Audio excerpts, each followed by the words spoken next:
ఇప్పుడు ఉంది, మీరే నిర్ణయించుకోండి, ఇక బ్రతుకో చావో. ఇట్లు విశ్వవిజేత అలెగ్జాండర్ అని ఒక లేఖను రాసి అన్ని రాజ్యాలకి పంపించాడు. అలెగ్జాండర్ సమాధానం కోసం ఎదురు చూస్తున్నాడు, కానీ ఎక్కడి నుండి అతనికి సమాధానం రాలేదు. ఇంతలో ఒక సైనికుడు అలెగ్జాండర్ దగ్గరకు వచ్చి, అలెగ్జాండర్, మనకు రాజు నుండి ఉత్తరం వచ్చింది అని చెప్పాడు. అవునా, శుభవార్త, ఇంతకీ ఏ రాజు నుండి వచ్చింది అని అడిగాడు. దానికి సైనికుడు, పౌరు రాజ్యం ప్రభు, అదే అంబి శత్రువైన పురుషోత్తముడి నుంచి అని అన్నాడు.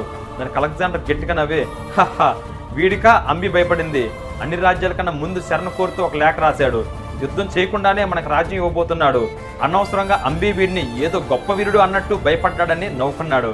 అప్పుడు ఆ సైనికుడు, ప్రభు, ఇది శరణ లేఖ కాదు, యుద్ధ లేఖ అని అన్నాడు. దానికి అలెగ్జాండర్ ఒక్కసారిగా షాక్ అయ్యాడు. ఏంటి, నా మీద యుద్ధం చేస్తానని ఇంత ధైర్యంగా ప్రత్యుత్తరం రాశాడా? ఆ లేఖలో ఏమని రాశాడో నాకు చదివి వినిపించు అని అన్నాడు. ఆ సైనికుడు లేఖను చదవడం మొదలుపెట్టాడు. ఓరి అలెగ్జాండర్, ఎవడన్నాడు రా నువ్వు